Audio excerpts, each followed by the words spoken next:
Good evening, everyone. Welcome to the April 11th, 2024 zoning board meeting. So, Tracy, I guess we can do the first one. That's Church of the Harvest, 2024-004, and that has been adjourned. They've asked to have it adjourned to May 23rd. So can I have a second? Second. All in favor? Aye. Aye. A motion has been granted, so we'll listen to them on May 23rd.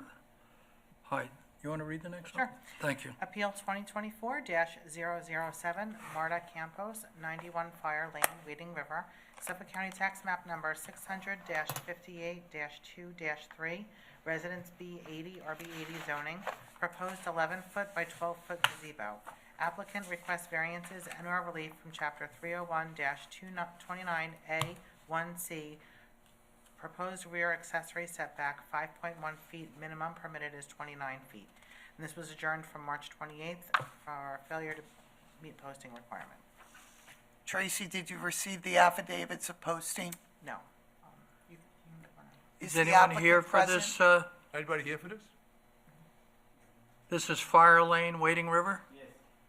Please come up, whoever's going to speak.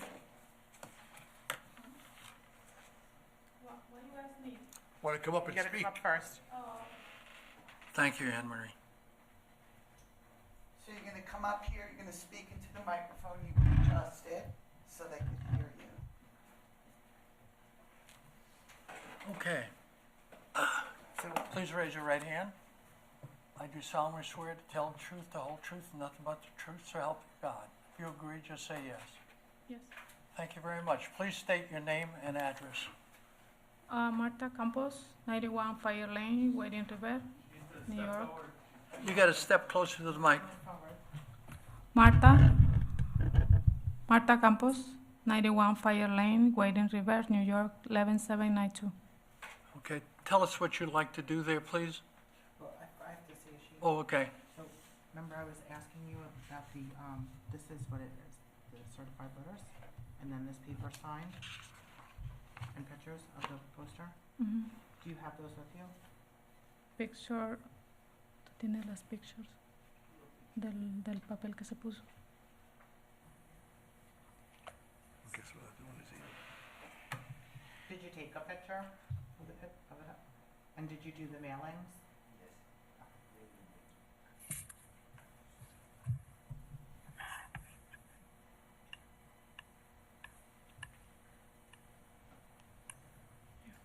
Okay, so when we're done, I'll give you my email address, you can email that to me, okay? But I still need to have these receipts that you did the mailing. We have one receipt. Well, this receipt here is the one that proves that you mailed it out. This is the return one. This I'm not worried about, these small ones. Where I get that one? When you made the letter up and mailed it out to the neighbors, you were supposed to get it certified. Remember I told you to tell them Yeah. certified so you could get these green receipts? I don't have it. We have You to have to get adjourn. Just the white one. Yeah. Enseña. Reschedule. Yeah. No, yo te lo doy. How can they get help? Yeah. So, Tracy, unfortunately, we're gonna have to adjourn. You But understand? if they would like to come in tomorrow morning, I'll sit down with you and walk you through the process of the affidavit of mailing and how to do certified mail. Because that's a prerequisite that your neighbors be put on notice. So we're gonna have to adjourn tonight's hearing. Hold on. Do you understand so far what we said? Okay. And in addition, when you do come back, what would be very helpful for the zoning board of appeals, if you take photographs of that gazebo as well. Do you understand that also? Yes. Okay. Good. The whole thing, how high it is, how sides. Okay. So are either of you available tomorrow morning to come back to town hall, or Monday or Tuesday? You tell me. I think Monday is better. Okay. Yeah. Come in Monday morning. My name is Anne Marie Prudenti. I'm a deputy town attorney. When you come in, you tell the police officer at the desk, you need to come see Anne Marie. I'm on the 3rd floor, Okay, okay? okay. Maybe we can write that down for them, or?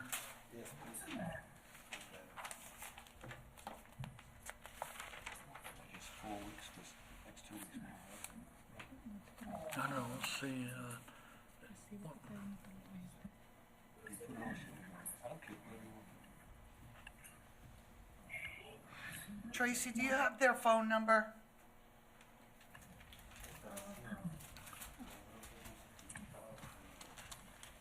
You want their phone number? You have their phone? Is this the best number to reach you? Yeah, That's the best number? we have just received from Anne Marie, you think 2 weeks is enough? Let me just show him. okay. I would do 3. I think we're up to 4. And, Yeah. 4th, good. You have it? So that'd be the first week in May, I guess. No, it has to be something. Has to be something. This is my name. If you get their telephone number, Yeah. we have a Who would it Spanish-speaking be? clerk that works in the town clerk's office that can work with second you of- and I'm I, saying so I make the sure you 25th, understand the no, it's instructions. May. Second week in May, We second need to- Thursday. We need to come back It's like the here, 9th. different day, 9th, good. Yeah. No, no? Let's first check you'll with come and Tracy, see we think me. that's the date. I'll give you a new date, I'll walk you through the process. Oh, okay, thank you. So the Great, is the next date the 9th? 9th. May 9th? Can we go the second week of May? Yeah, Gotta- yeah. So that would be the 17th, I guess? No, 23rd, I think. No, I'll tell you 1 second. Second You week, want, do you May want 4 weeks or 23rd. 6 weeks? May 23rd would be the second meeting in May. That'll be May 6 weeks. 23rd, she said. Okay. I don't have anything scheduled for the next 2 meetings Okay. yet. All right, That's good. why, but I do have something scheduled for May 23rd. All right. So do you understand what has been said? Yeah. And you're meeting with Anne Marie. She'll be a great help. She's a wonderful person. Don't be afraid. Okay. All right, Mr. All Chairman, right. respectfully, I make a motion, we adjourn this matter till May 23rd. second? All right, all in favor? Aye. Mr. Mr. Barnes, I can't even see you. Oh, there they got you in a real small corner. I want you on a big screen. There you are. Thank you. Nobody puts baby in the corner. All right, so we'll see you on the 20th, we'll hear the 23rd, but you're going to see Anne Marie on Monday. Okay. Good night. All right, At have a the great same time? weekend. Thank you. Yes. But Monday is in the morning to Anne Marie. And then for May 23rd will be the same time, 6 PM. Okay. Okay. Anne Marie, maybe you should ask for an interpreter too from code enforcement? Yeah, I'm gonna work with the town clerk's office. She's Yeah, terrific. okay, They that's have an fine. interpreter there.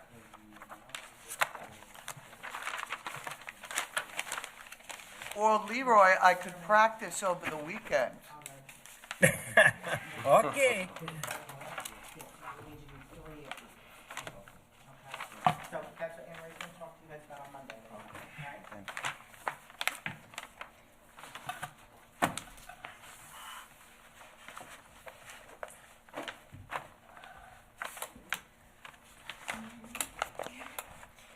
Okay, Appeal 2024-010, Maureen and Paul Sweeto, 1579 Peconic Bay Boulevard, Laurel, Suffolk County Tax Map Number 600-71-2-28, Residence B40, RB40 zoning, proposed detached garage. Applicant requests variances and relief from Chapter 301-15A1A, where proposed garage in front yard where accessory structure is not permitted, and proposed 5-foot setback to residence where minimum 10 foot is required. Is it Mr. Finnegan? It is. So you're an attorney, I am, sir. present what you're looking for. Thank you. Gonna, just for the record, Martin Finnegan, 13250 Main Road, Matituck, for the applicants, Maureen and Paul Sweetow. As Tracy mentioned, we are here this evening seeking 2 variances to permit the construction of an accessory garage in the front yard of this waterfront parcel, which is located on Peconic Bay Boulevard in Laurel. It is a 46,000 square foot parcel in the RB 40 zoning district. It's a flag lot. It's currently improved with a single-family dwelling with a attached garage, and the applicants are seeking relief to demolish and reconstruct the house. The house construction is underway separately. There's a separate permit application for the garage, just because there was no variance relief required for the balance of the construction. As mentioned, this is pretty straightforward. Waterfront parcel, there's really no place to put the garage other than in the front yard. The driveway takes access off the boulevard, and the garage is going to be placed simply at the end of the driveway where it has to be. So I can briefly address, they are seeking relief from the 10-foot requirement so that there can be only 5 feet between the house and the garage. It'll be connected by a small breezeway, and that design was really to break up the mass of the house. To attach just creates this really massive structure, and this house does not have a basement, and by breaking it up, it allows access to the mechanical area of the house from the outside, which is critical. So just to briefly address the variance criteria under 267, this is a proposed construction of a garage with conditioned space on the second level in the front yard. The entire structure is, the footprint of it is only 400 square feet. We would submit that the granting of variance relief here would not result in any undesirable change in the character of the neighborhood or be any detriment to nearby properties.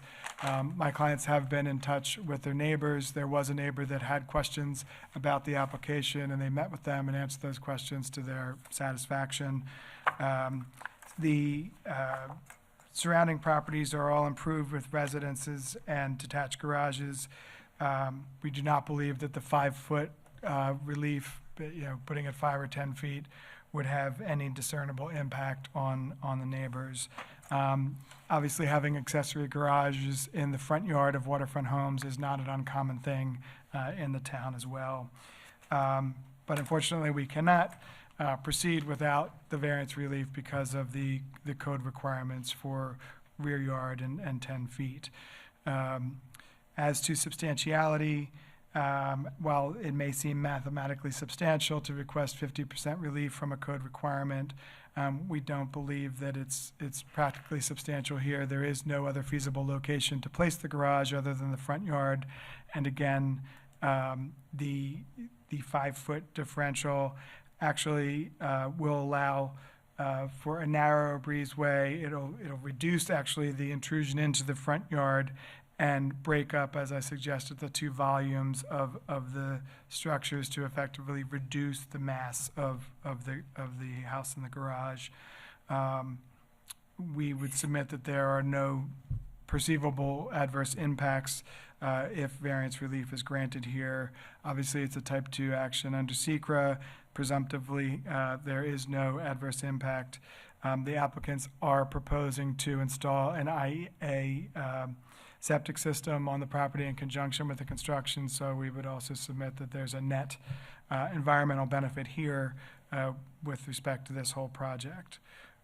So if there are any questions the board has, I'm happy to address them, but we would submit that the variance criteria have been satisfied here, and we respectfully request that the relief be granted. Leroy, you got a question? Not really, because the way he explained the breezeway and there's access to the mechanicals, I really don't have a problem with it. I mean, the main variance is having a garage in the front yard. That's the real issue. But we'll see what other people have to say. Ralph, do you have anything? Anybody here that want to be heard on this? Sir? No. I don't have any questions. There's one person on Zoom, but I don't know if they're. He's gonna speak. Yeah. I'm Joseph Dionisio. I have the property to the north Excuse of... me, hold on, sir. Sir, hold on. What is your name? And have you been sworn in? No, I haven't. All right, just raise your right hand, please. I do solemnly swear to tell the truth, the whole truth, but not the whole truth, so help you God. I do. Thank you. State your name and address. Joseph Dionisio, 1575 Peconic Bay Boulevard, Laurel, New York. Okay, go right ahead. So I'm looking at the plans, and I'm wondering why the 10-foot distance cannot be attained, because there appears to be enough property to the right of way. So I don't see what the adding another 5 feet. It is only 5 feet to attain the full 10-foot distance that's required. You want to respond, Mr. Finnegan? Well, again, it kind of goes both ways here with the mass of the house. I think the intent was to create space to have that access, but to not be intruding into the front yard any more than had to be. There really doesn't, I think the intent of the 10-foot rule it was not really necessarily to apply to an accessory garage that, could be attached. I just think that the design was carefully thought out to allow for this access, to create a transition space between the garage and the house, access to mechanicals. It just doesn't, there doesn't seem to be any need for the 10 feet, and it would just really push the house back out even further. So, that's why it was designed that way. So it's for aesthetics. I beg Sounds your like pardon, it to Mr. me. Diniz, or what'd you say? He stated it's for aesthetics. Oh, okay. So can I ask you, you stated that there was a house existing prior to this proposed structure. Oh, yeah, there's a house there, yeah. And did it have a attached garage, that structure? It does have an attached garage, it's just in a different, yes, it does. Okay. Much And smaller house. what? Yes. It's a much smaller house. I was going to ask that. Very small. Yes. And all of the proposed construction is otherwise conforming to all setback requirements here. There's obviously no other variance relief required, so it's completely conforming. Well, the frontage on the prior house was east-west, and now the house is north-south. It's expanded, you could say. Dionisio. Excuse me, sir, are you Not- on the same parcel of property that this house is on? Are you in the front of this house? I'm on the front, the north side. North side. Okay, so you don't actually go by this house. He's down towards the bay, right? Right. He gains access to the left of my property. Right. Okay, thank you. Yeah. So,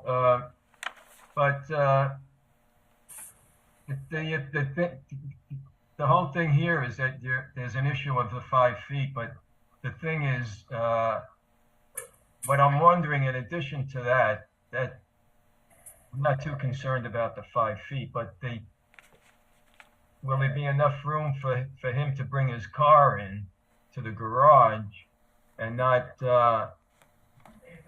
will he be on the right, will he be coming in on the right of way or Is that your main concern? Mr. Dionisio, is that your main concern? well, will there be a right of way? Will they retain the right of way there? Or does that become, There's no change contemplated to the access. It's a flag lot, so They come in over the flag to get to their lot, and that will be maintained. I suspect it will be improved, but not, it's not going to be altered or reconfigured in any way. That's their property on the flag to get in. So the flag leading to your client's property, is that owned by your client? Yes, It's not a shared driveway access, it's a flag. it's a flag. Yeah, it's So the right-of-way that the gentleman's speaking about is literally your client's property. Yes, Nobody else shares that means of egress and ingress. not that I'm aware of, no. Okay. I have no problem. yeah. Leroy, you Okay. got any problems, or are you good? I'm good. Thank you, sir. Leroy? I'm good. All right, who's got it? John? I think you have. And then, do you want to do this before or after the reading? I'd like to do it before. Okay, insert it. Right, so counsel, if you agree with me, there's nobody else out there with any comments, No. questions? Currently not. So typically, the standard for the zoning board of appeals, if they were going to approve this application, they would approve it consistent with the DEC permit, the March 18th, 2024 Conservation Advisory Council approval with conditions. You and I have discussed tonight that it'll be your intention to go back before the Conservation Advisory Council because it's your desire to amend condition number 2. Agreed? Well, we did discuss that. It's not my desire to go back before the CAC. I guess if you tell me that we Well- would have to, I think what we had proposed was some language, some changes to the form covenant that the CAC has used. And in discussing that with Greg Bergman, he didn't seem to think that would be an issue. I understand where you're coming from with respect to the second paragraph. So I think we agreed that the first one would be just a modification of the non-disturbance buffer for future wetlands restoration. But both of those clauses are subject to future review approval. The intent of it is simply to not have a blanket restriction that would foreclose any further application for any type of a structure. It's not to suggest that by including that in the covenant, that my clients are somehow authorized to build a structure. They understand that they would have to go back and have approvals and potentially go back before the CAC. But it was simply carving out that opportunity to go, as opposed to having a covenant that would say, you can never, ever do anything, which by our read of the covenant, without any modifications, could be interpreted that way, and we just wanted to get out ahead of that. There's nothing contemplated right now, it's just making sure we don't, because as you well know, once that's filed, that's it, right? There's no undoing that. So I understand the language of paragraph 2 of the CAC determination. I guess we can continue the conversation as to whether or not we need to go back to the CAC or whether that can be handled some other way. So, Mr. Chairman, you can read, and I ask the Zoning Board of Appeals then, before we conclude the determination, if I can just verbally add 4 conditions Okay. related to, in part, this back and forth between council and I. Okay, All right? so you want it just read the way it is, or what? No, she wants to add 4 conditions. Or with the condition? Yeah, Do you want to read it? sure. John, pass that down. When we get a volunteer, we take advantage. Okay. Maureen and Paul, I apologize, Swatow, 1579 Peconic Bay Boulevard, Laurel, Suffolk County Tax Map Number 600-71-2-28, Residence B40 zoning for variance and/or relief from Chapter 301-15 A1A, where proposed garage and front yard, where accessory structure is not permitted, and proposed 5-foot setback to residence where minimum 10 feet is required, be approved, subject to Suffolk County Health Department approvals, compliance with DEC permits required and issued related to the construction project, compliance with the Conservation Advisory Council approval dated March 18th, 2024, including the non-disturbance easement or such other determination as may, by the CAC, as may amend the March 8th, 2024 determination, and in accordance with the application sketches with amendments thereto, if any, as filed with the building inspector. May I hear? So moved. Okay, Mr. Second. Patillo, Aye. Mr. Aye. Porsche, thank you. Porsche. Mr. Barnes, Aye. and I vote aye, so the variance has been granted. Just, Thank you very much. I think you said that you're gonna follow all the permits and all that, so Of that's course. good. of You won't course. have I- any I problem. don't believe we have an alternative. Thank you. Thank you. Thank you very much. Have a good evening. I'm sorry. That's okay. You have any minutes or any money to approve? or- Yes, March 14th, and I believe March 28th was sent over to you gentlemen to read. I make a motion, we approve those minutes. All in favor? Aye. Mr. Barnes? Aye. Aye. Aye. Make a motion. And the to- next meeting date should be April 25th, but we do not have anything on the calendar for So April. it's May 9th. So it'll be May 9th. will be the Make a next. motion, we adjourn to May 9th. All in favor? Aye. Aye. Aye. Aye. Leroy, it's always a pleasure. Leroy, don't forget, text me those addresses.